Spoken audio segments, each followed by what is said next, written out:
In March of 1871, in the coal mining settlement of Ashford Hollow, Pennsylvania, township constables discovered 17 children shackled in an abandoned mine shaft beneath the village schoolhouse. Their ages ranged from 6 to 14 years old. 12 were still breathing. The discovery came 23 months after the first child went missing. During that time, parents had been told their sons and daughters ran away, or succumbed to fever, or were sent to relatives in distant cities. The school register showed them withdrawn. The town doctor had signed death certificates. The pastor had delivered eulogies over empty coffins. Samuel Price, the schoolmaster, had been underground with them when the constables broke through. He was found sitting on a three-legged stool, reading aloud from a primer by candlelight. The children who could still speak called him teacher. The Commonwealth of Pennsylvania sealed the investigation records in 1873. They remained buried in the Dauphin County archives for 94 years, stamped with a single word: resolved. But how does a man chain 17 children beneath a schoolhouse for nearly 2 years without a single parent, a single neighbor, a single soul noticing their children were imprisoned directly below where the community gathered every Sunday for prayer? Before we continue with Samuel Price and the children of Ashford Hollow, if this story intrigues you, if you're drawn to the darkest corners of American history that were deliberately hidden from us, I need you to do something right now. Click that subscribe button. This isn't content for the casual viewer. This is for the true mystery seekers, only the bravest among you who can handle what really happened in our nation's past. These stories were buried for a reason. Powerful people didn't want you to know. Hit that notification bell because YouTube doesn't always show you content like this. They don't want these histories shared. But we're building something here, a community that refuses to look away. And tell us in the comments, what state or city are you from? Because I guarantee you something like this happened near where you live. Every town has its buried secrets. Every community has its Samuel Price. Are you ready to go deeper into Ashford Hollow? Because what happened there will change how you see the schoolhouse in your own hometown. Let's continue. Ashford Hollow, Pennsylvania, in 1869 was not a town that appeared on most maps. It existed in the gap between what cartographers considered worth noting, a collection of 43 structures clustered around the number 4 shaft of the Westmoreland Coal Company. Population: 217 souls, according to the 1870 census conducted by a deputy who spent exactly 4 hours in the settlement. He recorded 91 children under the age of 16. The economy breathed with the mine. When the shaft exhaled men at shift's end, the company store inhaled their wages. The Westmoreland Coal Company owned the land, the houses, the store, and held the mortgage on the small Lutheran church that doubled as the schoolhouse 6 days a week.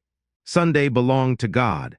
Monday through Saturday belonged to education, or what passed for it in a place where most boys would descend into darkness by their 12th birthday. This was Pennsylvania's anthracite region, where fortunes were extracted from the earth at the cost of men's lungs and children's futures. Towns like Ashford Hollow existed in a peculiar isolation, too small for a telegraph office, too remote for regular mail service, too unimportant for county officials to visit unless absolutely necessary. The settlement had a company doctor, a company-approved constable, a schoolmaster, and a pastor. These 4 men constituted the entire professional class. Everyone else either worked underground, processed what came up from below, or kept house for those who did. Samuel Price arrived in Ashford Hollow in September 1867, carrying letters of reference from a school committee in Shamokin, 30 miles northeast. He was 34 years old, a bachelor, educated at a normal school in Philadelphia. He wore spectacles and walked with a slight limp, a childhood injury, he explained, that had prevented him from serving in the recent war. The Westmoreland Coal Company paid him $18 monthly, plus lodging in a room behind the schoolhouse. By the standards of Ashford Hollow, this made him a man of considerable standing. He seemed perfect for the position, patient with the slower children, firm with the disruptive ones. He kept attendance records with meticulous precision. He wrote quarterly reports to the company about each child's progress. Parents who could not read themselves marveled at his devotion. "Mr. Price takes such an interest," mothers would say to each other, collecting water from the common pump. "He keeps the difficult ones after school for extra lessons." The difficult ones, the slow learners, The children whose fathers had died in cave-ins, whose mothers took in washing to survive. The ones nobody would miss for a few hours. And then, eventually, nobody missed them at all. This was the particular genius of Samuel Price's selection of Ashford Hollow.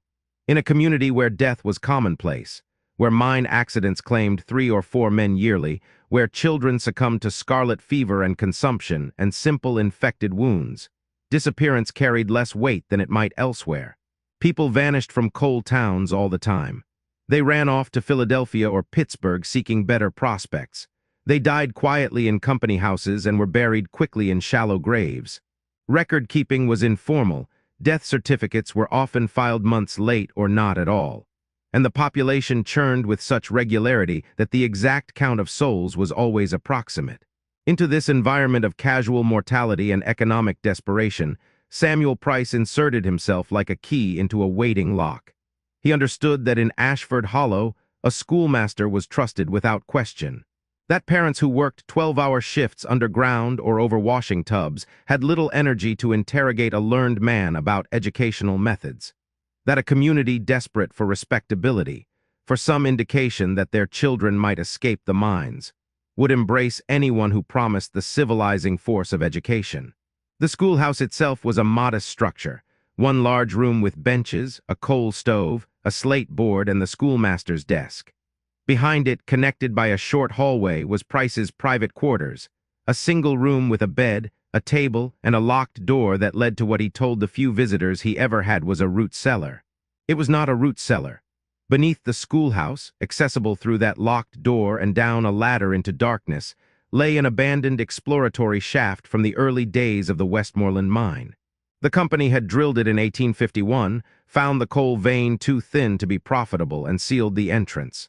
But they had not filled it in. They never did, as fill dirt cost money, and the shafts caused no immediate danger if properly marked and fenced. Price had found the survey maps in the company office during his first week, when the supervisor showed him around and explained how the town was laid out above a honeycomb of exhausted tunnels. "Don't worry," the supervisor laughed. "The ground's been stable for years, but mind you don't dig too deep if you want to plant a garden." Samuel Price had no intention of planting a garden. He spent his first 3 months doing exactly what a good schoolmaster should do: teaching reading and arithmetic, maintaining discipline, and earning trust. He submitted detailed reports. He led the children in patriotic songs. He organized a Christmas recitation that brought tears to mothers' eyes. And in the evenings, alone in his quarters, he worked on the locked door's hinges, oiling them until they moved in perfect silence. Samuel Price understood that monster was a word reserved for those who looked like monsters. A man in spectacles who quoted scripture, who kept his fingernails clean and his collar pressed, who spoke with gentle authority about the importance of education. Such a man could not be a monster. He cultivated this protection systematically. Every Sunday he sat in the third pew of the Lutheran church, hymnal open, singing in a pleasant tenor. Pastor Friedrich went appreciated having an educated man in the congregation, someone who could discuss theology and occasionally assist with reading scripture to the largely illiterate assembly. The two men took tea together on Sunday afternoons, discussing Martin Luther's writings and the spiritual state of the community. "You are doing God's work with these children," Pastor Went told him more than once. "Bringing light into darkness." Price would nod humbly. "I do what I can, Pastor, though some children are more receptive to illumination than others." The difficult children, he would explain with a regretful shake of his head, required special attention. Extra hours of instruction, isolation from their peers to prevent their poor habits from spreading. It was pedagogically sound, this separation. The pastor understood. Had not Christ himself sometimes taken his disciples aside for private teaching? Dr. James Carlisle, the company physician, found Price to be a useful ally. The schoolmaster kept detailed health records, which children showed signs of consumption, which bore the bruises of drunken fathers, which seemed malnourished. Price would send notes requesting the doctor examine particular students, demonstrating a level of care most frontier schoolmasters never bothered with. "Remarkable attention to detail," Dr. Carlisle observed, reviewing Price's notes about young Margaret Howell's persistent cough. "You've noted the progression over 3 weeks." "A teacher must be observant," Price replied.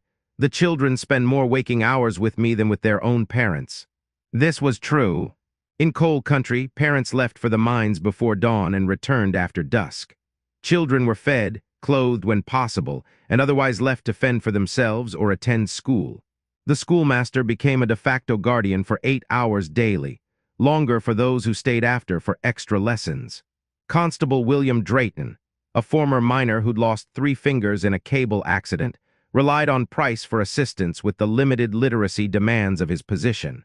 Price would help him fill out incident reports, draft correspondence to the county seat, and interpret legal notices. In exchange, Drayton gave the schoolmaster the benefit of every doubt. When Mary Patterson's mother came to Drayton in November 1869, insisting that her 9-year-old daughter had not run away as Price claimed but had been taken, the constable walked her directly to the schoolhouse. Price had been expecting this. He invited them both in, offered Mrs. Patterson a chair, and produced his attendance book. "I understand your distress," he said softly. "But you see here, Mary attended school on Monday and Tuesday of last week. On Wednesday she did not arrive. I marked her absence." He turned the page. "Thursday absent. Friday I walked to your home myself to inquire. You were not there." "I was working," Mrs. Patterson said. "Taking and washing at the Hendricks house." "Of course, an admirable mother, working so hard." Price's voice carried such sympathy. "I left a note under your door. Did you not find it?" Mrs. Patterson's face showed confusion. She could not read. A note under her door might as well have been blank paper. She would have used it to start the stove. "I explained in the note," Price continued, "that Mary had mentioned to me on Tuesday that she wished to go live with her aunt in Pottsville. She spoke of it quite determinedly. I counseled her against it, of course, but you know how headstrong she could be." "Mary never mentioned no aunt," Mrs. Patterson protested. Price exchanged a glance with Constable Drayton. Both men recognized the desperation of a mother who worked too hard, drank too much, and knew deep down she had failed to protect her daughter from the grinding poverty that drove children to flee. "Mrs. Patterson," Price said gently, "I understand this is difficult, but children often share things with their teachers they hide from parents." Mary spoke of harsh treatment at home. "I did not wish to mention it, but I never laid a hand on her." "I did not say you did, but she spoke of a man who visited, who frightened her." Mrs. Patterson's face went pale. There had been a man, a miner, who paid for her company after her husband died. He'd looked at Mary strangely. She'd sent him away, but Mary had seen him there. The shame of it silenced her. "I believe Mary left of her own accord," Price concluded. "But I have written to the authorities in Pottsville asking them to watch for her. All we can do now is pray for her safe return." Constable Drayton nodded. "Mr. Price has done everything properly. If the girl ran off, there's nothing more to be done unless she's found in another jurisdiction." Mrs. Patterson left weeping. Price watched her go, then returned to his classroom where 23 children sat at their lessons. Mary Patterson was 12 feet below them, chained to a support beam in the darkness. Her mouth gagged with cloth so she could not scream when she heard her mother's voice directly above her. This scene repeated with variations throughout 1869 and 1870. Price's method was consistent. Select children from families too poor, too broken, or too transient to mount sustained inquiries. Document their attendance fastidiously, then document their absence with equal precision. Create a narrative of runaway children, disobedient children, children who succumbed to the fevers that swept through coal towns with grim regularity. Dr. Carlyle signed death certificates for children he never examined, based on Price's descriptions of symptoms. In a town where actual childhood death was common, 3 or 4 more seemed unremarkable. Price even organized funerals, passing a hat for the cost of coffins that contained only stones and rags. The community saw a dedicated schoolmaster who mourned his lost pupils, who attended their funerals, who comforted their parents. Pastor Went delivered a sermon in April 1870 about the Valley of the Shadow of Death, about children taken too soon by God's mysterious will. Price sat in his pew, head bowed in apparent grief, while below the schoolhouse 7 children listened to the hymns filtering down through floorboards and stone. There were warning signs, of course. There are always warning signs.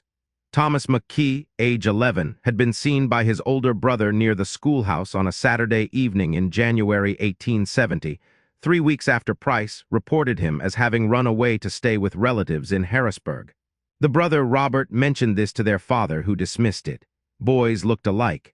Memory played tricks. Thomas was gone. Hadn't the schoolmaster shown them the letter from the Harrisburg relatives confirming his arrival? The letter, naturally, had been written by Price himself in a carefully altered hand. Elizabeth Kohler's small sister swore she heard Elizabeth crying beneath the church during a Sunday service in March 1870. She told her mother, who told her to hush and pay attention to the sermon. Children had vivid imaginations. Elizabeth had died of scarlet fever. The doctor had said so, and they had buried her themselves. They had buried an empty box. Elizabeth was 40 feet away, in the shaft beneath the schoolhouse, her wrists rubbed raw from iron shackles. The genius of Price's method was its reliance on cognitive dissonance.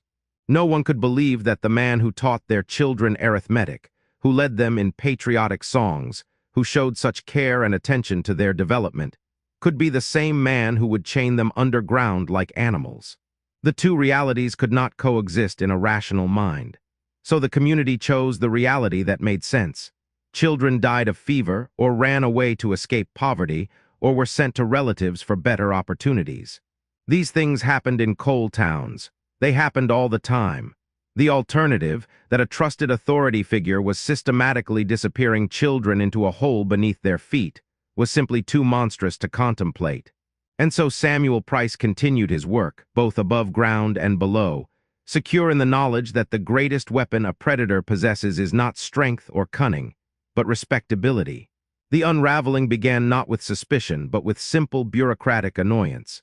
In January 1871, a clerk named Herbert Gaines arrived in Ashford Hollow from the county seat in Harrisburg. His task was mundane: reconcile township records for the state census. Pennsylvania required accurate counts of school-age children to determine funding allocations, and Ashford Hollow's numbers had shown troubling inconsistencies. Gaines was 26 years old, a veteran of the war who had lost his left eye at Antietam. He approached record-keeping with military precision, and the discrepancies in Ashford Hollow's registers irritated him like a pebble in a boot. According to township records filed in 1869, Ashford Hollow had 47 school-age children. By late 1870, that number had dropped to 31. The population had not decreased.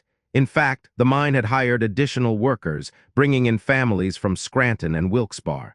Birth records showed 8 new children born in the settlement during 1869 alone. So where had 16 children gone? Gaines spent his first day interviewing the constable, the doctor, and the pastor. Each gave reasonable explanations.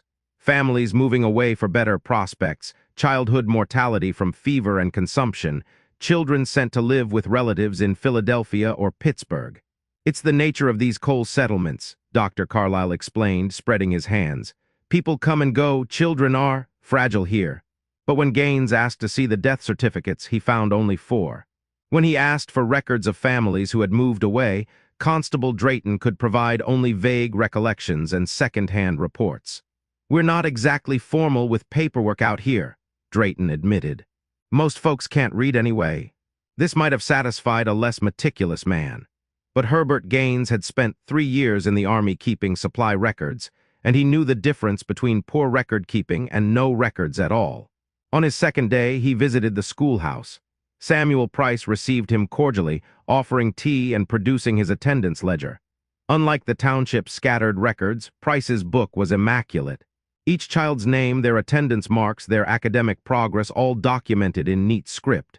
"I pride myself on thoroughness," Price said, observing Gaines study the entries. Gaines noticed something curious. For 12 of the missing children, Price had made entries noting their departure. Withdrew to live with aunt in Pottsville, or family relocated to Philadelphia, or sent to cousin in Reading for better schooling. But 4 children, Mary Patterson, Thomas McKee, Elizabeth Kohler, and a boy named James Brent, were simply marked deceased, with dates of death and the notation Dr. Carlyle attending. "I'd like to speak with some of the parents," Gaines said. "Of course, though I should warn you, many are not sophisticated people. Their memories may be unreliable." That evening, Gaines interviewed 6 families whose children Price claimed had been sent away to relatives. 4 of the families insisted they had no such relatives. One mother, barely 20 years old, had no memory of her 7-year-old son leaving at all. She had assumed he'd died, though she could not remember a funeral. The sixth family had indeed sent their daughter to an uncle in Pittsburgh, which was documented in a letter the uncle had sent back. This one verifiable case, Gaines realized, was likely what Price used to legitimize the others. On the third day, Gaines requested the death certificates from Dr. Carlisle for the 4 deceased children. Dr. Carlisle took longer than necessary to produce them. When he did, Gaines noticed they had been filled out identically. Cause of death, scarlet fever, examined by J. Carlisle, M.D. You examined all 4 children before they died? Gaines asked. Yes, naturally. And they all died of scarlet fever. It's common in these settlements. Poor sanitation, close quarters. Were there other cases, an outbreak? Dr. Carlisle hesitated. No, these were isolated incidents. Gaines made a note. 4 children died of the same disease over an 18-month period, with no other cases in a population of 200 people living in close quarters. Medically improbable. I'd like to see the burial records. This request produced visible discomfort. Pastor Went, when contacted, explained that the church kept a register of burials, but it was incomplete. Some children had been buried quickly due to fear of contagion. Some families had conducted private burials on their own property. Can you show me where these 4 children are buried? The pastor led Gaines to the small cemetery behind the church. He pointed to several unmarked plots. The families were too poor for headstones. We simply knew where they were. Gaines studied the ground. Some plots showed signs of having been dug recently, within the past 2 years. Others looked undisturbed for decades. There was no way to tell which graves, if any, actually contained the bodies of children. That night, in the boarding room the company had provided above the store, Gaines reviewed his notes by lamplight. He was not yet thinking of foul play, merely bureaucratic irregularity that needed resolution. But something nagged at him, a pattern he could not quite articulate. He decided to speak with the children themselves. The next morning he arrived at the schoolhouse unannounced. Price, caught mid-lesson, had no choice but to allow the visit. Gaines spent an hour observing the class, then asked Price if he might speak with some students individually. For what purpose? Price's voice remained pleasant, but something had changed in his expression. To verify enrollment records, routine procedure. Price had no legitimate reason to refuse. He allowed Gaines to take 3 students outside, one at a time, for brief interviews. The first 2 children, a boy of 10 and a girl of 12, provided straightforward answers about how long they'd attended school, where they lived, whether they had siblings. The third child was 9-year-old Sarah Cunningham. Do you know Thomas McKee? Gaines asked her. Yes, sir. He sat next to me before he died. Do you remember when he died? Last winter, sir. Mr. Price told us he had the fever. Did you attend his funeral? Sarah's face scrunched in thought. No, sir. Mr. Price said it was too dangerous because of contagion. Did Thomas seem sick before he died? Was he absent from school? He was absent for a while, sir, but what? Sarah looked back at the schoolhouse, then leaned closer. My brother works in the mine, sir. He does night maintenance on the equipment. He says sometimes he hears things. What kind of things? Crying, sir, children crying, coming from under the ground near the church. She paused. But my father says it's just the wind in the old shafts. They make funny sounds. Gaines felt something cold settle in his stomach. When did your brother first hear this? Long time ago, sir, maybe a year. After Sarah returned to class, Gaines walked the perimeter of the schoolhouse. The structure sat on a stone foundation with a crawl space beneath. At the rear, accessible from Price's private quarters, was a wooden door set into the foundation. Presumably the root cellar Price had mentioned. It was secured with a heavy padlock. Gaines returned to the company office and requested the original survey maps of the settlement. The clerk, pleased to have someone interested in proper documentation, produced maps dating back to 1851. There, clearly marked beneath where the church and schoolhouse now stood, was an exploratory shaft. Abandoned. Unsealed. Gaines spent that evening in the small saloon attached to the company store, buying drinks for miners and asking casual questions about the old shafts. Did they ever hear strange sounds? Has anyone ever explored them? Companies don't like us poking around the abandoned workings, one miner explained. Dangerous, could collapse. We stick to the active seams. But the exploratory shaft under the church, is that stable? As far as I know, the ground's solid there. Why? Just curious about the settlement's layout. Another miner, already drunk, leaned in. My boy swears he heard someone calling for help from under the schoolhouse. I boxed his ears for lying, probably just trying to get out of lessons. When was this? 2-3 months back. Gaines bought the man another drink and asked no more questions. But his military instincts were screaming now. He had learned in the war that impossible things became possible when you stopped dismissing evidence because it contradicted your assumptions. The next morning, he rode to the county seat, a 4-hour journey, and went directly to the sheriff's office. Sheriff Morton Hayes listened to Gaines' report with increasing skepticism. "You're telling me you think this schoolmaster is? What exactly? Killing children.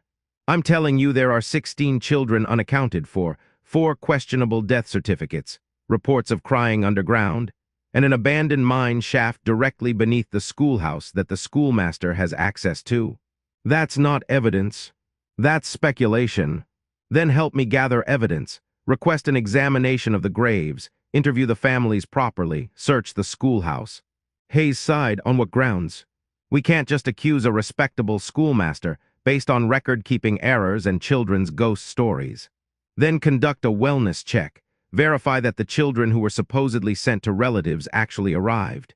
This Hayes could justify.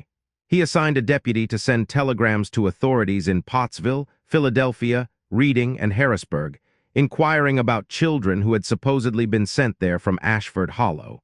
The responses came back over the next week. No such children had been registered in schools. No families by those names had taken in relatives. No record of their arrival existed anywhere.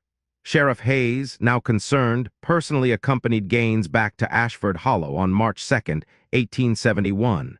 They brought 2 deputies and a written order from a county judge to search the schoolhouse and interview Samuel Price. They arrived on a Saturday when school was not in session.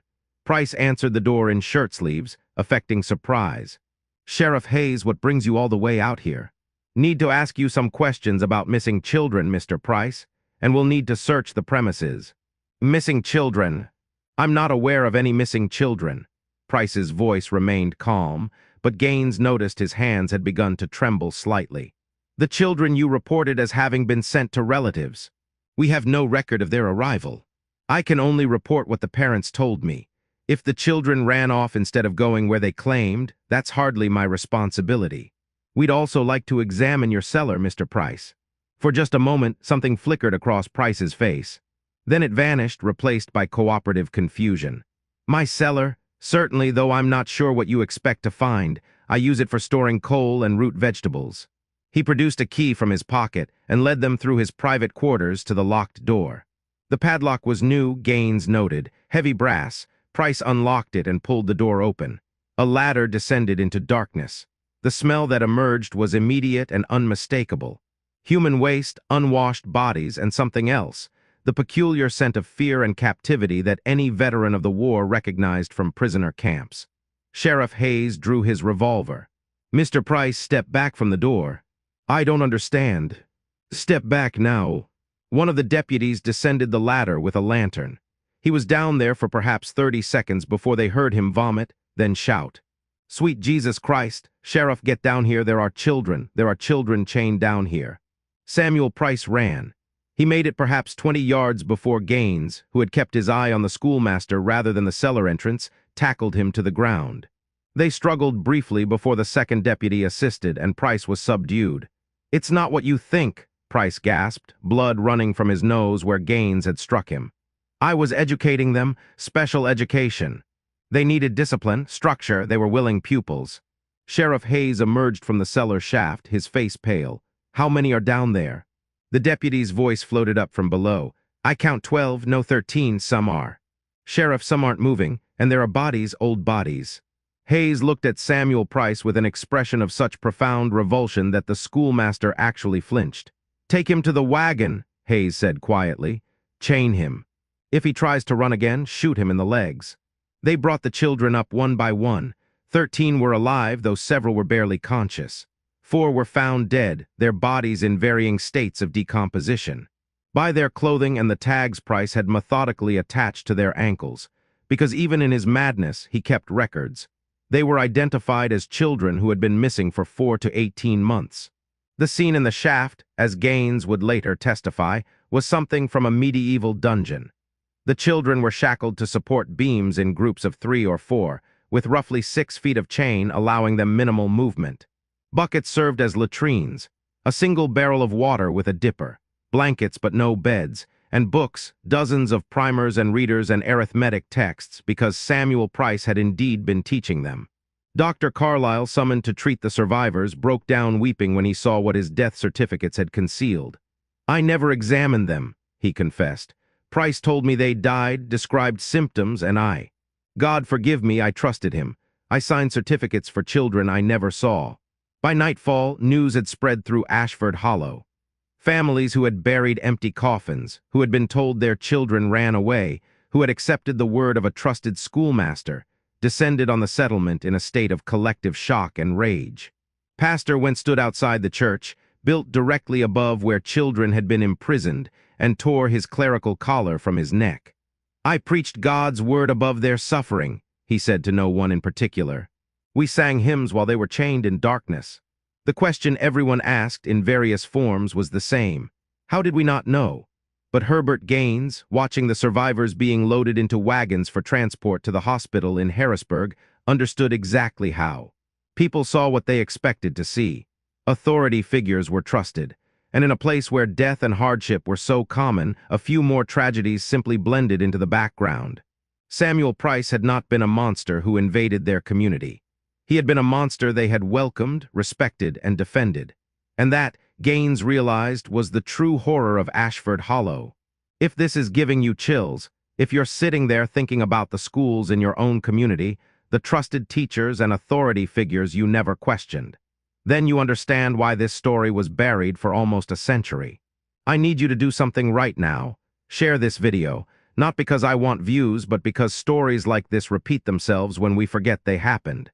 Samuel Price wasn't unique. He was just one of many who understood that respectability is the perfect camouflage. Hit that like button if you're still with me. I know this is dark. I know you might want to click away. But we're in this together now, you and me and everyone else who refuses to let these stories stay buried. Comment below. Have you ever had a moment where you ignored a warning sign because the person seemed too respectable to question? Because I guarantee you, every single parent in Ashford Hollow had that moment, and they lived with it for the rest of their lives. Let's discover together what happens next, because the investigation doesn't end with finding the children. In fact, that's when things get even more disturbing. The question becomes, how did Samuel Price perfect his methods, and was Ashford Hollow really his first classroom? Stay with me. The full scope of Samuel Price's operation emerged over the following weeks as investigators systematically documented what they found in the shaft beneath the schoolhouse. The exploratory tunnel extended 47 feet into the earth at a descending angle, then opened into a chamber approximately 15 feet wide and 20 feet long. A natural pocket in the coal seam that the original miners had discovered and abandoned. Price had transformed it into what one investigator described as a subterranean schoolroom of the damned. Against one wall, he had installed a crude bookshelf containing 32 textbooks, all showing signs of heavy use.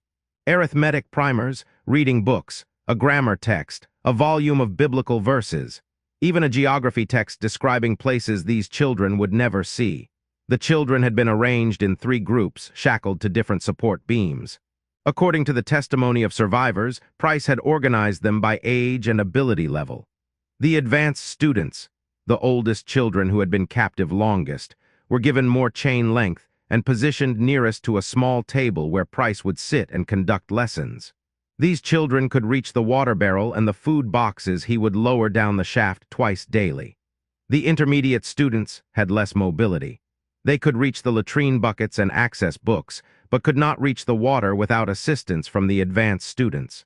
The beginners, newly captured children, were shackled with the shortest chains, barely able to move, often gagged until Price deemed them sufficiently broken in to maintain silence. 12-year-old Rebecca Stiles, one of the survivors who could still speak coherently, provided testimony that would later be sealed by court order due to its disturbing nature. Excerpts were preserved in the investigation records. He came down every day, sometimes twice. He would bring food, bread, sometimes apples, once a week some meat. He would make us recite our lessons. If we did well, we got a full portion. If we failed, we went hungry. Thomas McKee died because he couldn't remember his multiplication tables. Mr. Price said he didn't deserve to eat until he learned them, but Thomas was too scared to think. After a while, he just stopped talking. Then he stopped moving. The bodies of the 4 deceased children showed signs of prolonged malnutrition, dehydration, and, according to Dr. Carlisle's examination, performed this time with proper care. Physical abuse consistent with beatings administered with a narrow implement, likely a cane or rod. But it was Price's journals, discovered in a locked trunk in his quarters, that revealed the true systematic nature of his operation. He had kept meticulous records beginning in September 1867, when he first arrived in Ashford Hollow. The first 18 months contained only observations. October 3, 1867, the Patterson girl shows defiance, requires additional discipline. Her mother is frequently absent, working, father deceased. No extended family in settlement, subject of interest. December 12, 1867, James Brent displays insolence and corrupts other students. Widow mother, 3 siblings. The family likely would not sustain prolonged inquiry. Potential candidate. March 1868, examine the foundation. The old shaft entrance is accessible through the cellar door, concealed behind coal storage. The company maps show it extending to a suitable depth. Acoustics tested. Sound does not carry to the surface when the entrance is properly sealed. Infrastructure adequate for educational purposes. Educational purposes? That was the phrase he used throughout. He did not write about kidnapping or imprisonment. In Price's deranged framework, he was conducting an experiment in education, removing children from their corrupting home environments and providing them with intensive, uninterrupted instruction in a controlled setting. His first subject was James Brent, taken in April 1868. The journal entry was clinical. April 19, 1868, JB secured in an underground facility at 4:30 p.m. Initial resistance expected and observed. Subject placed in beginner position with restricted movement. Scheduled instruction to begin after an acclimation period of 3 to 4 days. Informed mother that child had been sent to relatives in Pottsville per her earlier expressed wishes. She accepted the explanation without inquiry. James Brent was 8 years old. He remained underground for 22 months before dying of pneumonia in February 1870. Price recorded his death with the same clinical detachment. February 6, 1870, JB expired during the night. Cause appears respiratory. Subject had achieved adequate proficiency in reading and basic arithmetic, but proved unable to master intermediate mathematical concepts. Disposition, placed in secondary chamber for later burial. Death certificate to be filed through Dr. C. Scarlet fever noted as cause. The secondary chamber was a smaller cavity Price had discovered branching off the main shaft. When investigators explored it, they found the remains of 8 children. 8, not 4, not the number anyone had suspected. 8 bodies in various states of decomposition, some reduced to skeletal remains, arranged side by side and covered with canvas sheets. Each had a wooden tag tied to their ankle with their name, date of capture, and date of death recorded in Price's neat handwriting. The earliest death was dated November 1868. A 6-year-old girl named Catherine Mills, who had been missing for only 3 weeks before Price's journal noted. Subject proved unsuitable for instruction. Excessive fear response prevented acclimation. Expired from unknown causes. Duration of experiment, 21 days. Catherine Mills had never been reported missing. Her mother was a prostitute who worked in a makeshift brothel near the mine. When the child disappeared, it was assumed she'd wandered off or been taken by a transient miner. No one had filed a report. No one had asked the schoolmaster if he'd seen her. Price's journals revealed his methodology evolved over time. Early entries showed frustration with subjects who failed to acclimate. He lost 3 children in the first 6 months, their bodies hidden in the secondary chamber. But he learned, refined his techniques. He began selecting children more carefully, targeting those from dysfunctional families, but not so dysfunctional that they lacked basic social conditioning. Children who already knew how to obey authority. Children who had been taught that adults were always right, that teachers especially were to be respected without question. He developed a system of rewards and punishments based on academic performance. Children who memorized their lessons received extra food, access to blankets, longer chains. Those who failed were restricted, isolated, starved until they completed their work. According to survivor testimony, he would conduct school underground for 2 to 3 hours each day, sitting at his small table with a lantern, calling on students to recite lessons exactly as he did in the classroom above. He would correct their grammar, test their arithmetic, assign readings from the Bible. 14-year-old Martin Hayes, the oldest survivor, had been underground for 11 months. His testimony was the most detailed. He truly believed he was teaching us. He would get angry if we didn't pay attention, just like a regular teacher. He'd say we were privileged to receive such focused instruction, that children above ground were distracted by their parents' poverty and ignorance, but we had no distractions. We could become perfect students. He said we should be grateful.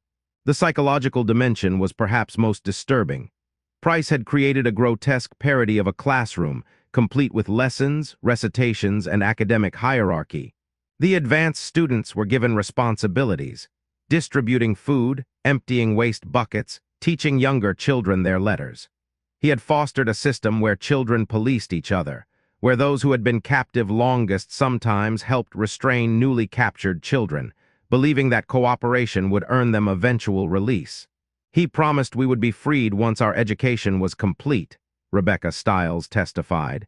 He said we would be model citizens, superior to the other children. We just had to finish the curriculum. But the curriculum never ended. There was always another book, another lesson, another test. No child was ever released. Once taken underground, they remained until death or discovery. The journals also revealed Price's awareness of risk and his strategies for managing it. He maintained perfect records above ground to deflect suspicion. He cultivated relationships with community authorities. He attended church faithfully. He created paper trails, forged letters from fictional relatives, death certificates countersigned by a negligent doctor, withdrawal forms in his attendance book. Most chillingly, he documented his own emotional responses. September 1869, I confess some difficulty maintaining proper detachment. The Patterson girl has a pleasant singing voice. I permit her to sing hymns during instruction. This is perhaps a weakness on my part, but music does enhance the learning environment. I must guard against sentiment that might compromise the educational mission. January 1870, had tea with Pastor Went. Discussed theology. He complimented my work with the children. I felt a moment of pride, which I recognized as the sin of vanity.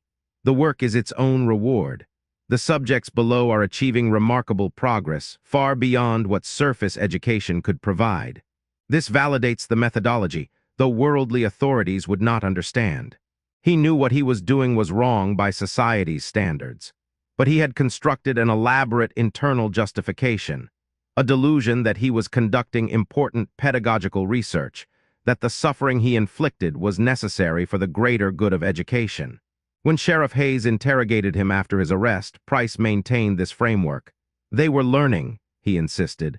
You saw the books. They were reading at levels far beyond their peers. I gave them structure, discipline, and knowledge. Their parents gave them nothing but ignorance and poverty. You chained them in darkness, Hayes said. You starved them, 8 children died. 8 proved unsuitable for advanced instruction. That is regrettable, but the methodology was sound. The 12 you found alive, ask them what they learned, test them. You'll see they've achieved remarkable proficiency. It was true. Several of the survivors, when eventually questioned, could recite passages from texts they had never seen before their captivity. They could perform arithmetic calculations beyond their grade level. Price had indeed taught them. He had also tortured them, starved them, and killed them. But in his fractured mind, these were separate facts that did not contradict each other. The investigation also uncovered Price's previous history, which explained much about how he had developed his methods. The letters of reference from Shamokin were authentic. He had taught there for 3 years. But when investigators contacted the school committee, they discovered Price had left under unclear circumstances. 2 children had gone missing during his tenure, both later found drowned in a nearby creek, their deaths ruled accidental. We had no proof of wrongdoing, the committee chairman wrote in response to inquiries. But there were concerns. Parents who said their children feared him. Reports of excessive discipline. We encouraged him to seek a position elsewhere. Going back further, Price had attended a normal school in Philadelphia from 1858 to 1860. Records showed he had been reprimanded twice for inappropriate interaction with practice students and had been observed keeping children after hours for extra instruction that left them distressed. Again, nothing provable. Nothing that prevented him from receiving his teaching certificate. Before becoming a teacher, Price had worked briefly as an assistant to a physician in Chester County. The physician, now deceased, had noted in his private correspondence that Price showed excessive interest in the physical restraint methods used in the treatment of the insane, and had to be dismissed after being found in the asylum's isolation cells after hours, conversing with restrained patients about their experiences. A pattern emerged. A man who had spent his entire adult life seeking positions of authority over vulnerable people, who had been moved along by institutions that suspected but never proved wrongdoing, who had finally found in Ashford Hollow the perfect environment, isolated, impoverished, indifferent, to actualize his derangement. The total count when the investigation concluded was 21 children. 8 bodies were found in the secondary chamber, 4 found dead with the survivors, 9 rescued alive, 12 were brought up initially, but 3 died within days from the effects of their captivity. 4 more who had legitimately left the settlement or died of natural causes, but whom Price had claimed for his records to obscure the pattern. 21 children whose lives had intersected with Samuel Price's educational mission. The physical evidence was overwhelming. The testimony was devastating. The journals were a complete confession. But the investigation was about to reveal something even more disturbing. Samuel Price had not worked entirely alone. On March 15, 1871, 13 days after the discovery at Ashford Hollow, Herbert Gaines was reviewing Price's journals for the 3rd time when he noticed an anomaly. In an entry from July 1869, Price had written, "Consulted with C regarding subject selection methodology. His experience with similar pedagogical challenges in institutional settings proved valuable. We discussed optimal ratios of discipline to instruction. He suggested increased isolation periods for resistant subjects. See, there were several people whose names began with C in Ashford Hollow, including Dr. Carlyle. But the context suggested someone with experience in institutional settings. A colleague, someone who had done this before.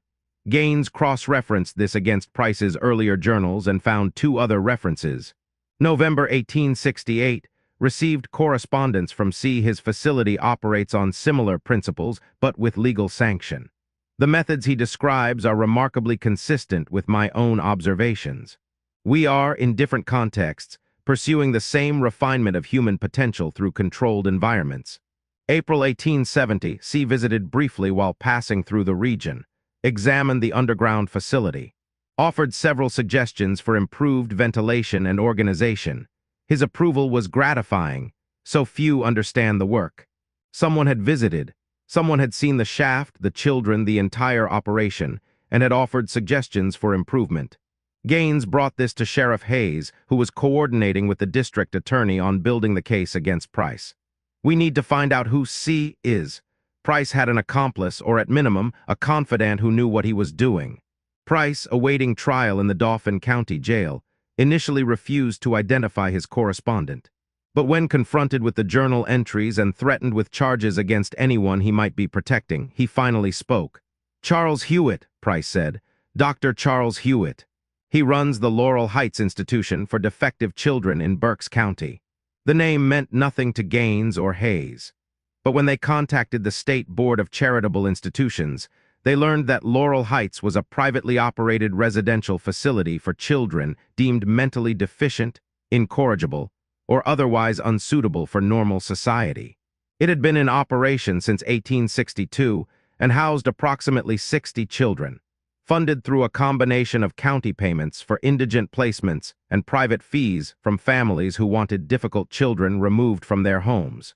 Dr. Charles Hewitt was its founder and superintendent. On March 20th, Sheriff Hayes, Herbert Gaines, and 2 state investigators arrived unannounced at Laurel Heights Institution, located on 80 acres outside Reading, Pennsylvania. What they found there did not technically qualify as criminal, which made it, in some ways, even more disturbing than what Price had done. Laurel Heights was a legally sanctioned institution. The children there had been placed by courts, county poor boards, or their own parents. They were not chained in hidden shafts. They were housed in a large stone building with dormitories, a dining hall, and rooms designated for therapeutic instruction. But the conditions were appalling. Children, ranging from age 5 to 16, were kept in overcrowded dormitories with no heat. They wore institutional uniforms of rough wool that had not been washed in weeks. Many showed signs of malnutrition, despite the facility receiving adequate funding for food. Investigation would later reveal Hewitt had been embezzling more than half the food budget. The therapeutic instruction rooms were essentially isolation cells where children were locked for days at a time as punishment for infractions like speaking out of turn, failing to complete work, or showing defiance. Several children bore marks consistent with routine beatings. One 14-year-old boy had burns on his hands that staff explained were self-inflicted, though the pattern suggested deliberate punishment. Dr. Hewitt, a portly man of 52 with impressive credentials from medical schools in Pennsylvania and New York, received the investigators with indignation. "This is a chartered institution operating under state oversight," he protested. "You have no authority to conduct an inspection without proper notice." "We're not inspecting your facility," Hayes said. "We're investigating your connection to Samuel Price." Hewitt's face went carefully neutral. "I'm acquainted with Mr. Price. We've corresponded on matters of educational philosophy." "Is he unwell?" "He's in jail for chaining 17 children in an underground shaft, 8 of whom died. And his journals indicate you visited his facility and approved of his methods." For just a moment, genuine surprise crossed Hewitt's features. Then it vanished, replaced by calculated concern. "I'm shocked to hear this. I visited Mr. Price in Ashford Hollow in April of last year, yes. He gave me a tour of the schoolhouse. He mentioned using isolation techniques for difficult students, which is a recognized pedagogical approach. I had no idea he was doing anything illegal." "He showed you the shaft." "He showed me a cellar storage area. If there were children imprisoned there, they were not visible during my brief visit." This might have been believable except for one detail. Gaines had found in Price's possessions a letter from Hewitt dated May 1870, 1 month after the alleged visit. The letter read, in part, "Your implementation of graduated chain lengths based on behavioral progress is ingenious. I've adopted a similar principle here with graduated privileges for our residents. The key, as we discussed, is maintaining absolute authority while providing the subjects with the illusion that compliance brings reward. They must believe improvement is possible, even if we know certain deficiencies are permanent." When confronted with this letter, Hewitt's composure cracked. "That correspondence was theoretical. We were discussing behavioral management principles in general terms. You specifically referenced chain lengths, Doctor." "A metaphorical expression. 8 children are dead." Hewitt stood, his voice rising. "I did not kill anyone. I run a legal institution. If Samuel Price perverted legitimate educational and therapeutic techniques for illegal purposes, that is his moral failing, not mine. I will not be held responsible for another man's madness. He was, in the strictest legal sense, correct." The district attorney reviewed all evidence and determined that while Hewitt's letter demonstrated knowledge of Price's general methods, it did not constitute actionable conspiracy. Hewitt could claim, and did claim, that he believed Price was speaking hypothetically or metaphorically about an underground facility. The letter was disturbing but not illegal. However, the visit to Laurel Heights had exposed conditions that, while legal, were sufficiently shocking that the State Board of Charitable Institutions launched a formal investigation. Over the following months, inspectors would document systematic abuse, embezzlement, and medical neglect. But that investigation proceeded separately from the Price case, and it moved slowly, hampered by the fact that Hewitt had cultivated relationships with county officials who placed children in his facility, and were reluctant to admit they'd been sending children to a house of horrors. More immediately relevant to the Price investigation was what Hewitt's involvement suggested. There was a network, however informal, of individuals who shared Price's philosophy, that certain children were defective, that they could be subjected to extreme measures in the name of education or therapy, that authority figures had absolute rights over those in their care. Gaines discovered that Price and Hewitt had both attended a series of lectures in Philadelphia in 1865 on the scientific management of defective populations, delivered by a prominent physician named Dr. Archibald Moore. Moore advocated for the aggressive institutionalization of feeble-minded and morally defective children, arguing they were better off removed from society entirely.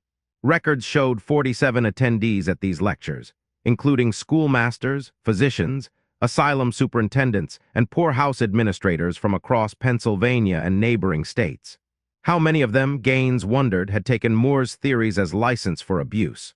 How many institutions like Laurel Heights existed, operating legally while subjecting children to conditions that differed from Price's underground shaft only in degree, not kind?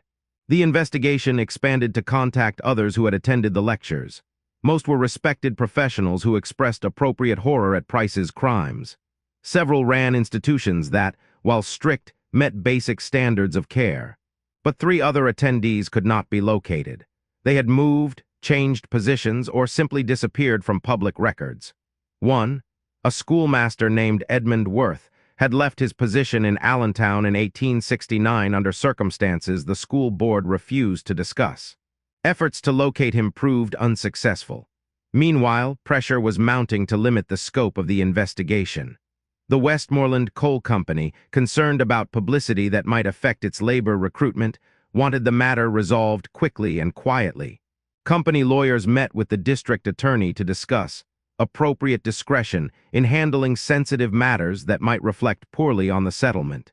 State officials, already embarrassed by the Laurel Heights revelations, discouraged expansion of the investigation beyond Price himself. "We have our perpetrator," one official wrote to Sheriff Hayes. "Additional inquiries risk creating panic about institutions that serve necessary social functions." Most disturbingly, families of the victims were being pressured to remain silent. Mrs. Patterson, mother of Mary Patterson, was visited by a representative of the coal company who explained that, while her daughter's suffering was regrettable, excessive public testimony might harm the settlement's reputation and could result in the company reducing operations in Ashford Hollow. "You wouldn't want other families to lose their livelihoods over something that's already done, would you?" the representative suggested, while offering her a payment of $50, more money than she'd see in a year, in exchange for signing a statement that she held no grievance against the company or the township. She signed, so did 3 other families. Dr. Carlisle, facing potential charges for negligently signing false death certificates, was offered immunity in exchange for his agreement not to discuss the details of the children's conditions when recovered. He accepted. Pastor Went was encouraged by church leadership to focus on spiritual healing rather than public testimony about what had occurred beneath his church. He complied, though he resigned his position and left Ashford Hollow within a month. The message was clear: convict Price closed the case, move on. Herbert Gaines, whose meticulous investigation had uncovered the horror, found himself increasingly sidelined. His supervisors in Harrisburg informed him that his census work in Ashford Hollow was complete, and he should return to normal duties. When he persisted in requesting authorization to investigate the other lecture attendees, he was called into his supervisor's office and told directly, "Mr. Gaines, you've done excellent work. Samuel Price will hang. Justice will be served. But we cannot launch a crusade against every institution and schoolmaster in Pennsylvania based on attendance at an academic lecture. Do you understand?" Gaines understood perfectly. The investigation had exposed something more threatening than one madman's crimes. It had revealed systemic failures, institutional complicity, and the uncomfortable truth that Price's methodology existed on a spectrum that included legally sanctioned practices throughout the state. Fully investigating that truth would implicate too many people, undermine too many institutions, and raise too many questions about who was responsible for protecting vulnerable children. So the investigation stopped. Sheriff Hayes was a good man, but he was also practical. "We can't save every child in every institution," he told Gaines over whiskey one evening. "We can only hang the ones we catch doing murder." The trial was scheduled for June 1871. The evidence against Price was overwhelming. The outcome was certain, but Gaines couldn't shake the feeling that they were prosecuting one monster while leaving the infrastructure that had enabled him. and enabled others like him, completely intact. He made one final attempt. He wrote a detailed report documenting all the connections he'd discovered. The lecture series, the correspondence between Price and Hewitt, the other attendees who had disappeared, the pressure on witnesses, the institutional conditions at Laurel Heights. He submitted it to the state attorney general with a recommendation for a comprehensive investigation into institutions housing children across Pennsylvania. The report was received, stamped, filed for administrative review, and buried in a cabinet where it remained, unread by anyone with authority to act on it, for the next 47 years. In 1918, during a reorganization of state archives, a clerk found Gaines' report and brought it to his supervisor, thinking it might be historically significant. The supervisor read it, paled, and returned it to the cabinet with instructions that it be transferred to sealed records. "Some things," he said, "serve no purpose being known." But in the spring of 1871, as the trial approached, one more revelation emerged that suggested the network around Samuel Price was larger and more disturbing than anyone had imagined. A package arrived at Sheriff Hayes's office, postmarked from Philadelphia with no return address. Inside was a photograph. It showed 11 men posed in formal arrangement, the style suggesting it had been taken around 1865 or 1866. On the back, written in careful script, were names: Dr. A. Moore, Dr. C. Hewitt, Mr. S. Price, Mr. E. Worth, and 7 others. It was the attendees of the lecture series, a group portrait. But that wasn't what made Hayes's blood run cold. In the lower right corner, someone had written in fresh ink, "The Philadelphia Brotherhood still teaching, still improving our methods. You found one classroom. There are others." The message was clear. Samuel Price was not an isolated case. Others were still operating, and they wanted investigators to know it, perhaps as a taunt, perhaps as a warning. Hayes showed the photograph to Gaines. "What do we do with this?" Gaines stared at the faces. Respectable men, educated men, men who saw children not as human beings to be protected, but as subjects to be controlled, corrected, or disposed of. "We add it to the file," Gaines said quietly, "and we pray that someone with more authority than us eventually does something about it." The photograph was entered into evidence, noted in the case file, and promptly forgotten by everyone except the 2 men who had received it. Samuel Price's trial would proceed. Justice, of a limited sort, would be served. But the real horror of Ashford Hollow wasn't just what one man had done in a shaft beneath a schoolhouse. It was what the system had allowed, what institutions had enabled, and what other respectable monsters were still doing in other towns, other schools, other facilities, with full legal sanction and social approval. Just when we thought we'd seen it all in this case, we discover it's even bigger than anyone imagined. Stop for a moment and think about what we've just uncovered. Samuel Price wasn't some lone madman. He was part of a network. And that photograph, sent anonymously to investigators as a taunt, means that others like him were still operating while he sat in jail, still teaching, still improving their methods, still chaining children in darkness. If that doesn't shake you to your core, I don't know what will. I need you to share this video before it's too late. YouTube's algorithm doesn't want content like this spreading. It's too dark, too real, too threatening to comfortable narratives about the past. But this is history that demands to be heard. This is why we're building this true crime family. Because together, we refuse to let stories like this stay buried. Together, we ask the questions that authorities didn't want asked in 1871 and still don't want asked today. Drop a comment right now. Do you think all of Price's network was ever found? Do you believe there could still be records out there, hidden in archives, documenting other classrooms that were never discovered? Because I'll tell you something that's going to disturb you even more. In researching this case, I found gaps in institutional records from this period that can't be explained by normal document loss. Entire years missing from some facilities. Admission logs that end abruptly. Children who entered institutions and simply vanished from all records. Were they all Samuel Price's doing? No. But were they all doing the same things he did, protected by respectability and institutional authority? Stay with me through the trial. Because what happens in that courtroom, and what doesn't happen, will show you exactly how justice worked in 1871 when powerful interests wanted a quick resolution. Let's continue. The Commonwealth of Pennsylvania versus Samuel Elias Price commenced on June 12, 1871, in the Dauphin County Courthouse in Harrisburg. The trial lasted 6 days.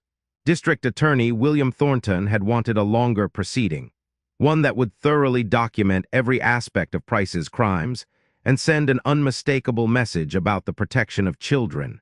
But pressure from various quarters pushed for efficiency. "The facts are not in dispute," the presiding judge, Honorable Marcus Wendell, declared in preliminary proceedings. The defendant was found in the company of imprisoned children. Bodies were discovered. The defendant's own journals document his actions.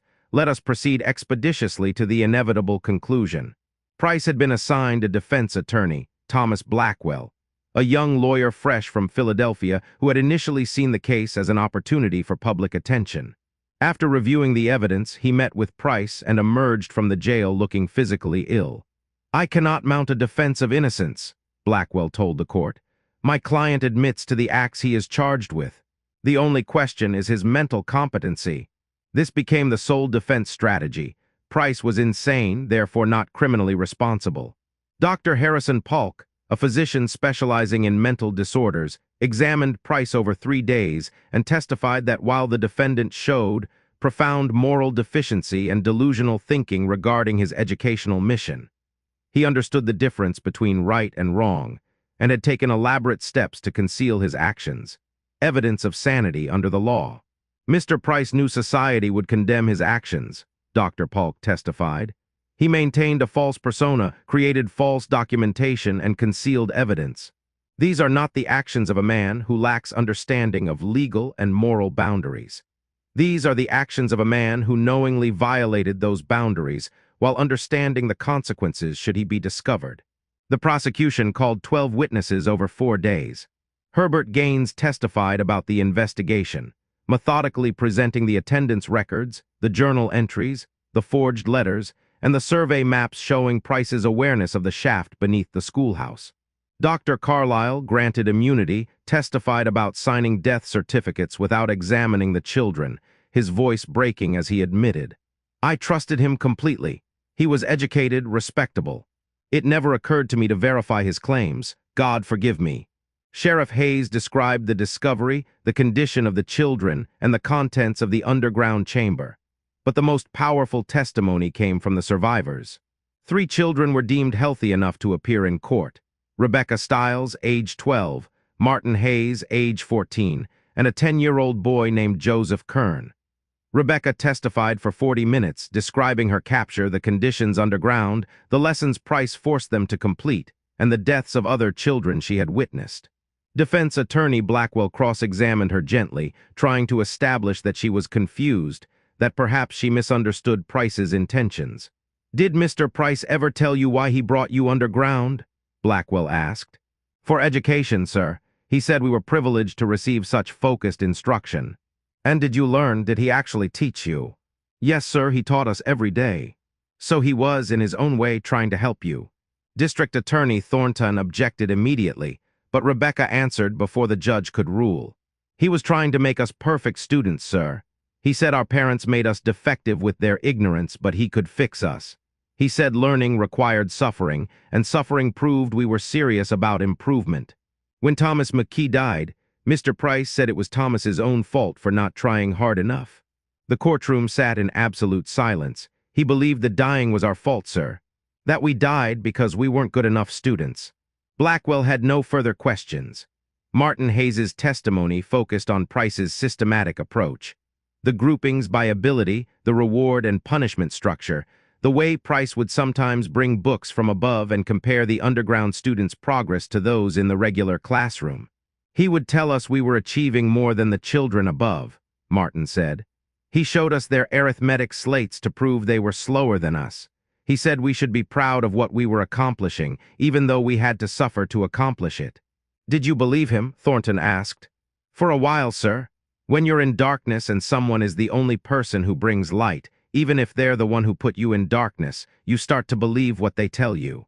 Because the alternative is believing there's no reason for your suffering at all." Even the judge appeared moved by this observation. Joseph Kern was the youngest witness. He had been underground for 4 months before the rescue. His testimony was briefer but no less damning. He identified Price.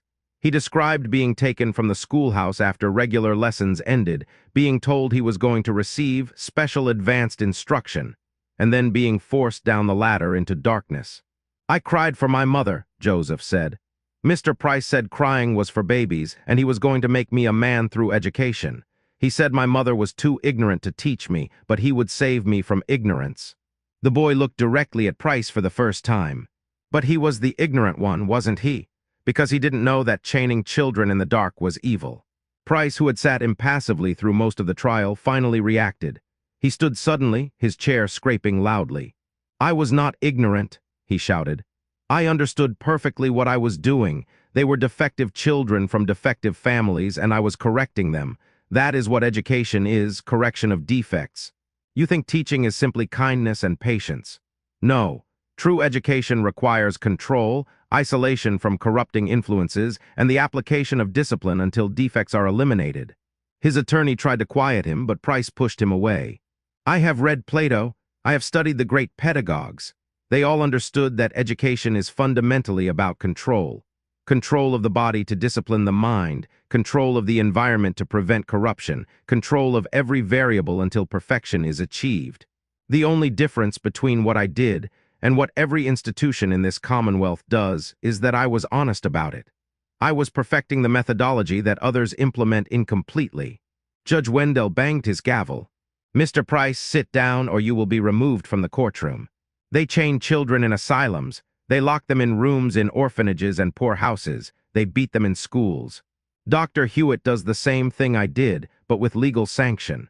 The only reason I'm on trial is because I lacked institutional protection." This outburst, while damaging to any insanity defense, revealed the core of Price's delusion. He genuinely believed he was being prosecuted not for his actions, but for performing those actions outside the protective framework of a legally sanctioned institution. And disturbingly, he was partially correct. The jury deliberated for less than 2 hours. They returned a verdict of guilty on 17 counts of murder and 9 counts of kidnapping for the surviving children. Judge Wendell pronounced the sentence immediately, death by hanging. Price showed no emotion. "History will vindicate my methods," he said calmly. "Rousseau was mocked. Pestalozzi was dismissed. All innovators in education face persecution from those who cannot understand their vision." He was returned to his cell to await execution. The sentence seemed to bring closure to the community. Justice had been served. The monster would hang. Ashford Hollow could begin to heal, but several troubling elements remained unresolved. Dr. Charles Hewitt was never charged with any crime related to Price's activities. The investigation into Laurel Heights Institution proceeded slowly, hampered by political resistance. Hewitt maintained operation of the facility until 1873, when mounting evidence of financial fraud, easier to prosecute than child abuse, finally resulted in the institution's closure and Hewitt's conviction on embezzlement charges. He served 4 years in prison. Upon release, he moved to Ohio and opened another institution for defective children under a different name. It operated until his death in 1889. The other men in the photograph, the Philadelphia Brotherhood, were never identified or investigated. The photograph itself disappeared from the evidence room sometime in 1872. Whether it was stolen, destroyed, or simply misfiled remains unknown. Edmund Worth, the schoolmaster who had left Allentown under suspicious circumstances, was never located. Records show he collected his final wages in September 1869 and then vanished from all documentation. Whether he died, changed his name, or simply moved west beyond the reach of Pennsylvania authorities is unknown. In 1874, 3 years after Price's conviction, a farmhand in Berks County discovered a small shaft on abandoned property that contained the skeletal remains of 4 children, shackled to posts. The property had been owned by a tenant farmer who had left in 1870. Investigators attempted to determine if there was any connection to the Price case, but the trail was cold. The discovery was documented, the remains were buried in a county cemetery, and the matter was closed. Coincidence? Or another classroom that had been abandoned when the teacher fled? No one pursued the question with any vigor. The survivors of Ashford Hollow faced difficult futures. In 1871, there were no trauma counselors, no therapeutic frameworks for helping children recover from prolonged captivity and abuse. They were simply returned to their families, or in cases where families could not or would not take them, sent to the very institutions that operated on similar principles to what they had escaped. Rebecca Stiles was returned to her mother, who had moved to Pittsburgh. Records show Rebecca was admitted to a sanitarium in 1875 for melancholic insanity and died there in 1881 at age 22. The cause of death was listed as self-inflicted injury. Martin Hayes was taken in by an uncle in Philadelphia. He survived to adulthood, worked as a clerk, never married, and died in 1903. His obituary made no mention of Ashford Hollow. Joseph Kern returned to his parents, but his father couldn't bear looking at him, couldn't reconcile the boy who returned with the boy who had been taken. Joseph was sent to an uncle's farm in Ohio, where he lived until 1889. He died at age 28 when he walked into a frozen lake. The death was ruled accidental, but those who knew him believed otherwise. Of the 9 children who survived the initial rescue, only 3 lived to age 30. The others succumbed to illness, accidents, or suicide. The community of Ashford Hollow never recovered its sense of normalcy. Families left. The mine continued operations, but recruitment became difficult. What mother wanted to send her children to a settlement known for the schoolmaster who had chained them underground? By 1880, the population had declined to 97. The schoolhouse was torn down in 1876, and a new one built on the opposite end of the settlement. The shaft where children had been imprisoned was filled with rubble and sealed. The church continued to operate, but Pastor Went's replacement found his congregation haunted by the knowledge of what had occurred beneath their feet while they sang hymns. Attendance dwindled. The church closed in 1882. The Westmoreland Coal Company sold its interests in Ashford Hollow in 1885. The new owners renamed the settlement Laurel Ridge in an attempt to escape the stigma, but everyone still called it the Price Town. By 1900, it had been abandoned entirely. The buildings were stripped for lumber.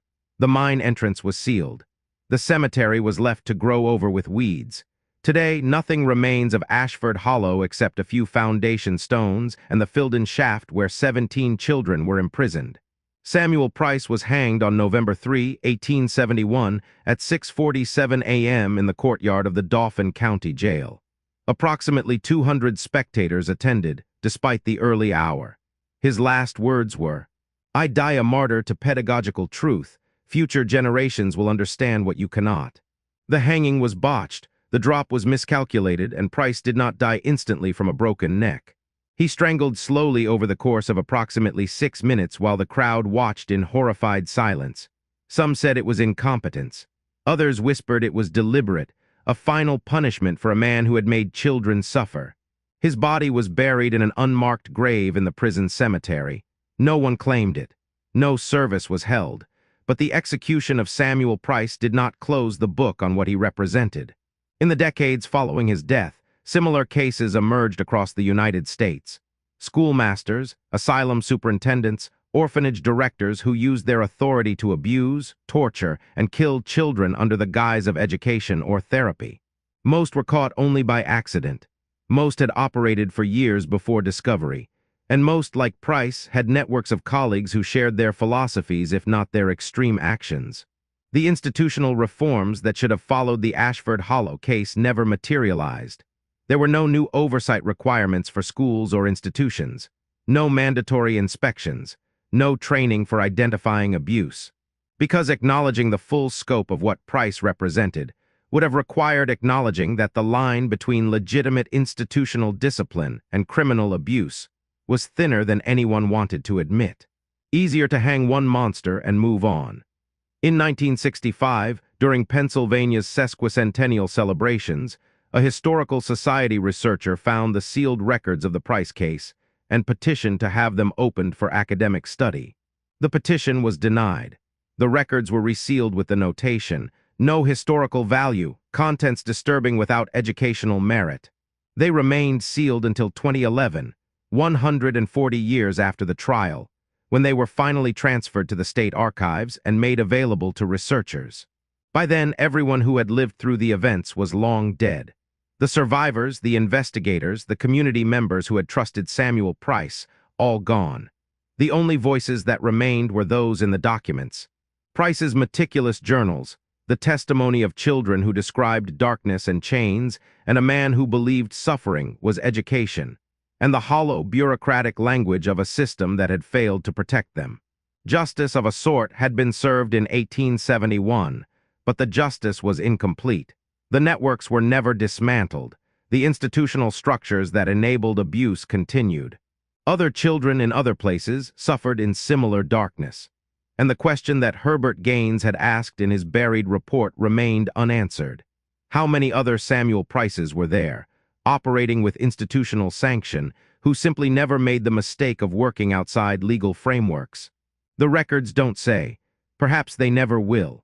The story of Samuel Price and the children of Ashford Hollow forces us to confront an uncomfortable truth about the nature of evil in civilized society. We want to believe that monsters are obvious, that they lurk in shadows, that they announce themselves through appearance or behavior, that communities can identify and expel them before they do harm. But Samuel Price wore spectacles and quoted scripture. He kept meticulous records and attended church every Sunday. He was educated, soft-spoken, and dedicated to his profession. By every visible measure, he was exactly what a schoolmaster should be. This is the real horror of Ashford Hollow, not just what one man did, but how easily he did it within a system designed to trust authority figures without question. The parents who lost children were not neglectful or stupid. They were poor, exhausted, and conditioned by their society to defer to educated professionals. When the schoolmaster told them their child had run away or died of fever, they believed him because the alternative, that a respected teacher was a predator, was literally unthinkable. Dr. Carlyle was not evil. He was negligent, certainly, but his negligence was rooted in the same trust. Doctors signed death certificates based on other professionals' reports all the time. It was normal practice in rural areas where physicians couldn't attend every death. Pastor Went preached above imprisoned children not because he was complicit, but because it never occurred to him to look beneath his church. Why would it? The schoolmaster was a godly man who attended services faithfully. The system failed not because individuals were monstrous, but because the system itself was built on assumptions that predators learned to exploit. That education was an unquestioned good, that children's suffering in the name of discipline was acceptable, that authority figures deserved trust until proven otherwise. What makes the Price case particularly significant in American history is what it reveals about institutional attitudes toward children in the post-Civil War era. This was a period of rapid industrialization and urbanization. Children, especially poor children, were increasingly seen as problems to be managed rather than individuals to be nurtured. Orphanages, reform schools, asylums, and institutions proliferated, all operating with minimal oversight and maximum authority over the children in their care. The philosophy that Price articulated in his journals, that certain children were defective and required aggressive correction, was not fringe thinking. It was mainstream pedagogical theory, grounded in emerging ideas about heredity, social Darwinism, and the perfectibility of human nature through scientific management. Price's crime was not that his philosophy was aberrant. His crime was implementing it too honestly, too extremely, and outside the protective framework of a chartered institution. Had he operated Ashford Hollow as a licensed reform school rather than a public schoolhouse, had he called his underground chamber a therapeutic isolation facility rather than a classroom, had he had institutional backing and proper paperwork, much of what he did might have been legal. This is why authorities wanted the investigation contained. Because examining Price's network, his correspondence with Hewitt, his connections to other institutional operators would have revealed that the methodology existed on a spectrum, and that legally sanctioned institutions were often doing similar things with legal protection. The Pennsylvania legislature passed no new laws protecting children after the Price trial. No oversight boards were created. No mandatory reporting requirements were established. The only institutional change was that asylum and reform school operators became more careful about documentation and more protective of their legal status. Children continued to suffer in institutions throughout Pennsylvania and across America for decades afterward. Some of those institutions are still being investigated today, their burial grounds yielding up the bones of children who died under suspicious circumstances, their sealed records revealing patterns of abuse that went on for generations. The legacy of Ashford Hollow is not that justice was served, though it was incompletely, but that society chose to see Samuel Price as an aberration rather than a symptom. We hanged the man. We never examined the infrastructure that enabled him. This pattern repeats throughout American history. When institutional abuse is discovered, in schools, churches, youth programs, foster care systems, we prosecute individuals while leaving the structures that enabled them essentially intact. We prefer to believe in bad apples rather than poisoned orchards, but Samuel Price was not a bad apple. He was the predictable result of a system that granted absolute authority over vulnerable populations to individuals with minimal oversight, that valued order and efficiency over children's welfare, and that encouraged the view that certain children were defective objects to be corrected rather than human beings to be protected. Herbert Gaines understood this. His buried report attempted to illuminate the systemic failures, the networks of abuse, the institutional philosophies that made Price possible. The report was filed away because the truth it contained was too threatening to comfortable narratives about progress, civilization, and the benevolence of institutions. For modern readers, the parallels are uncomfortable but unavoidable. We have better laws now, better oversight, mandatory reporting requirements. But we still grant enormous authority to institutions and individuals who work with children. We still struggle to believe allegations against respected professionals. We still prioritize institutional reputation over child welfare. Cases of systematic abuse in youth programs, religious institutions, schools, and care facilities continue to emerge with disturbing regularity. And the same patterns appear. Communities that trusted too much, warning signs that were dismissed, systems that protected perpetrators rather than victims. The fundamental dynamic that enabled Samuel Price, the exploitation of trust, the abuse of authority, the systemic reluctance to believe that respected figures could be predators, has not been eliminated. It has only evolved. The story was hidden not because records were literally destroyed, though some were, but because society chose not to look at what those records revealed about itself. It's easier to remember Samuel Price as a uniquely evil individual, a monster who appeared and was vanquished, than to remember him as a symptom of systemic failures that we never fully addressed. The children who died in that shaft beneath Ashford Hollow deserved better than to be forgotten. They deserved better than to have their suffering sealed away, because it was disturbing without educational merit. Their educational merit is precisely in the disturbance they cause. They remind us that evil often wears respectable clothing, that systems designed to protect can become systems of abuse, that trust without verification is not virtue but negligence, that the most dangerous predators are not strangers in the dark but authorities in the light. And they remind us that when we choose comfort over truth, when we seal away difficult histories because they're too disturbing, we guarantee that somewhere, somehow, the pattern will repeat. Because Samuel Price understood something that his executioners did not. Future generations would face the same choice his generation faced, whether to examine the systems that enable abuse or to hang the individuals and move on. For 140 years after his death, we chose to move on. The question now is whether we've finally learned to make a different choice. So now you know the full story of Samuel Price and the children of Ashford Hollow.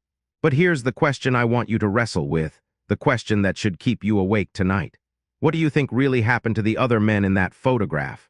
The Philadelphia Brotherhood that sent the anonymous message to investigators, taunting them with the knowledge that other classrooms still existed.